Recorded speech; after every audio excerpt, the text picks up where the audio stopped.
जैसा कि Khorasan, Yemen, Iran, Afghanistan, Iraq और सीरिया, क्योंकि आज इन कंट्रीज की कंडीशन बहुत बुरी हो चुकी है, जिसकी वजह है ये America. Americans have never, ever, ever, ever let their country down.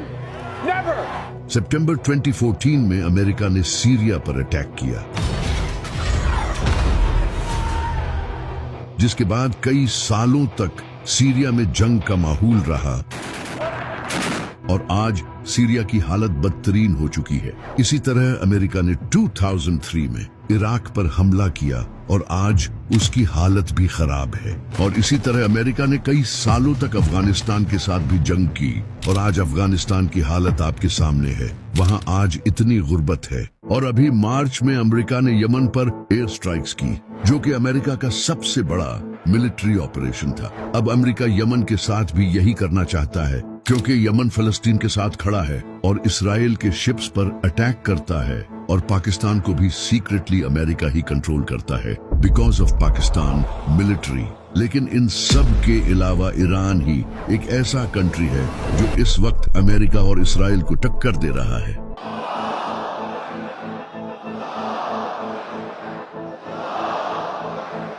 जिसे इसराइल खुद अपने लिए एक बड़ा खतरा समझता है। What's the greatest threat right now that Israel faces? Iran. You want the three threats? Give me the three threats. Iran, Iran, Iran. And everything should be done to prevent Iran, the world's most dangerous regime, from developing the world's most dangerous weapons. और America भी ये जानता है कि Iran काफी powerful है। जब Donald Trump से पूछा गया कि ईरान काफी वीक है, आप उस पर हमला क्यों नहीं करते, तो ट्रंप ने आगे से ये कहा, Now that Iran is so weak, isn't it the right time to hit their nuclear facilities once and for all? So you say Iran is so weak. I appreciate you saying that. They're not weak. They're very strong right now, and we're not.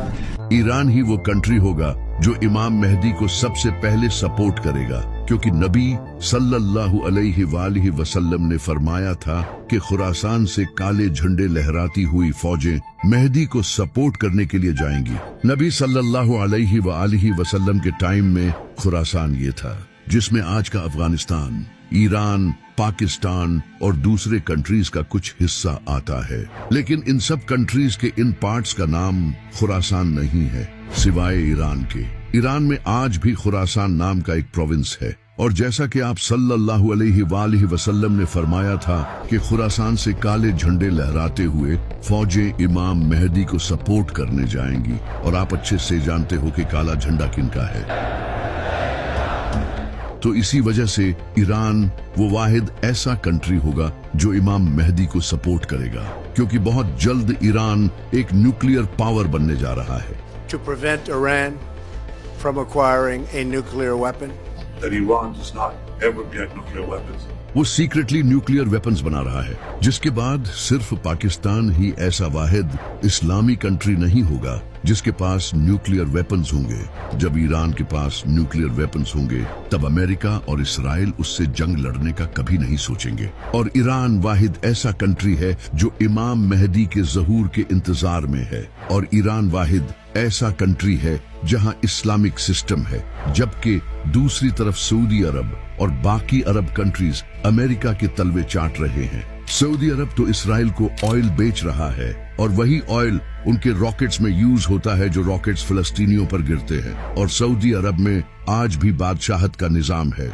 जब खुरासान से फौजें इमाम मेहदी को support करने जाएंगी, तो इससे पूरी दुनिया को पता चल जाएगा कि अरब में एक इंसान पावर गेन कर रहा है, जो कि वेस्टर्न कंट्रीज के लिए खतरा होगा। तो वेस्टर्न मीडिया इमाम मेहदी पर इल्जाम लगाएगा कि वो एक टेररिस्ट है। और नेटो कंट्रीज जैसा कि अमेरिका, इसराइल इमाम मेहदी के खिलाफ एक फौज रवाना करेंगे, जिस फौज का लीडर सुफियानी होगा। सुफियानी एक फितना होगा जिसके पीछे वेस्टर्न कंट्रीज होंगे।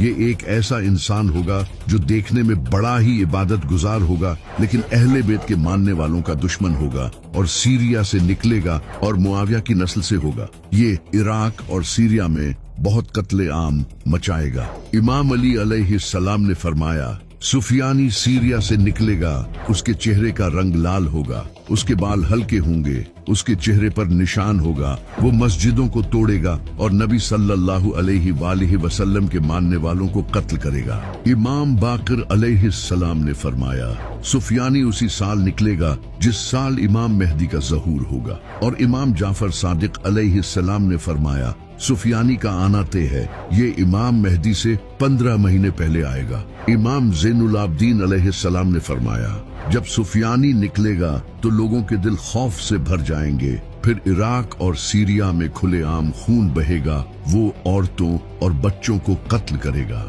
अब ये जो सुफियानी है, इसकी पर्सनैलिटी मुआविया से सिमिलर होगी, जैसे मुआविया ही दोबारा इस दुनिया में आया हो, क्योंकि ये भी मुआविया की तरह अबू सुफियान की नस्ल से होगा।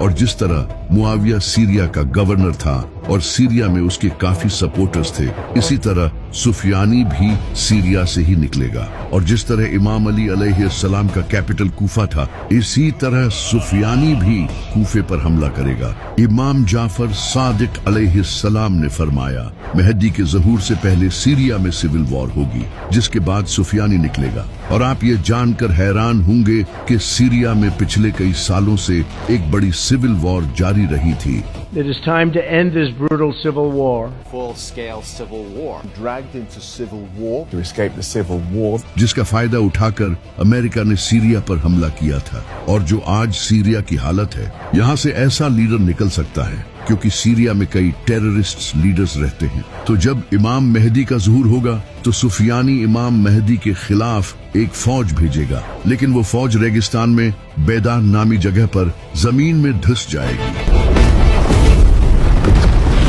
जो कि अल्लाह की तरफ से एक मुजज़ा होगा। ये देखकर जो मुसलमान इमाम मेहदी को झूठा मानते होंगे, वो भी इनकी बैत करेंगे।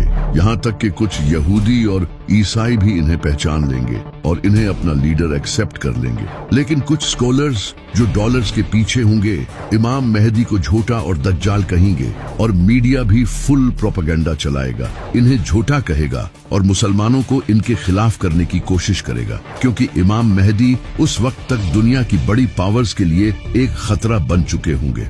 जब सुफियानी को पता चलेगा कि उसकी आर्मी रेगिस्तान में धंस चुकी है, तो वो एक और बड़ी आर्मी तैयार करेगा और वेस्टर्न कंट्रीज उसकी इस आर्मी में हेल्प करेंगे, जिसके बाद इमाम मेहदी और सुफियानी के दरमियान एक बड़ी जंग होगी।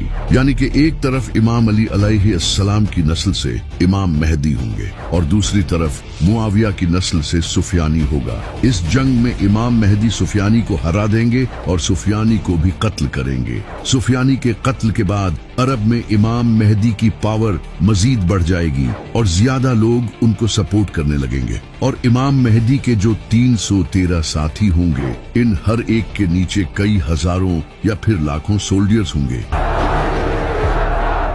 कई ऑर्गेनाइजेशंस इमाम मेहदी की सपोर्ट में आने लगेंगी और इसी वक्त इमाम मेहदी हिंदुस्तान पर हमला करेंगे, क्योंकि वहां मुसलमानों पर जुल्म हो रहा होगा, और हिंदुस्तान को फतह कर लेंगे, जिसके बाद इमाम मेहदी पूरी दुनिया में एक ग्रेट लीडर बन चुके होंगे, जिसे देखकर नेटो इमाम मेहदी के साथ एक पीस ट्रीटी साइन करेगा। यानी कि यूरोपियन कंट्रीज और अमेरिका इमाम मेहदी के साथ अग्रीमेंट करेंगे, क्योंकि उस वक्त इनके लिए इमाम मेहदी के अलावा भी कोई और खतरा होगा। तो इसलिए वो इमाम मेहदी के साथ अग्रीमेंट साइन करेंगे। नबी सल्लल्लाहु अलैहि वसल्लम ने फरमाया था कि तुम्हारे और रोमन्स के दरमियान एक पीस ट्रीटी होगी, जिसके बाद तुम उनके साथ मिलकर किसी और से लड़ोगे और वो तुम्हारा और उनका दुश्मन होगा। अब वो दुश्मन कौन होगा, ये तो फ्यूचर में ही पता चलेगा। हो सकता है कि वो ज़ायोनिस्ट्स हों, क्योंकि वो मुसलमानों के भी दुश्मन होंगे। इमाम मेहदी दूसरे कंट्रीज के साथ मिलकर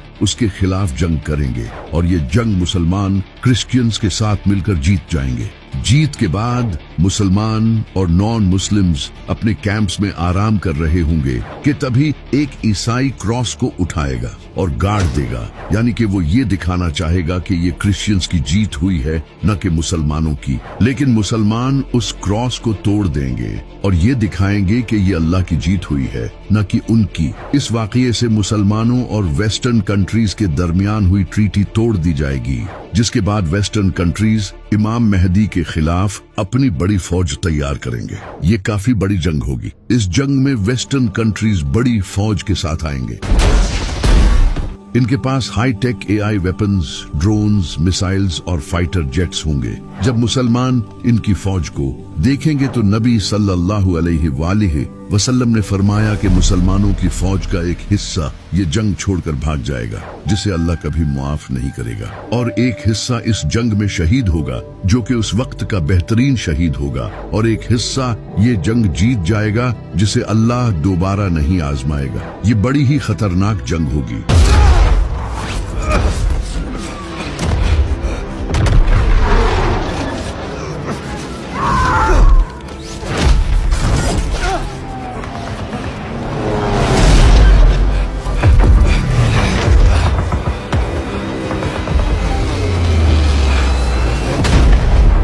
ये जंग सीरिया के करीब या फिर टर्की के साउथ में लड़ी जाएगी, जहां आज से कुछ टाइम पहले सीरिया की जंग भी हो चुकी है। इस जंग को जीतने के बाद मुसलमान सीधा कॉन्स्टेंटिनोपल जाएंगे, जो कि आज टर्की का इस्तांबुल शहर है। यानी कि इमाम मेहदी से पहले इस्तांबुल मुसलमानों के हाथों से चला जाएगा।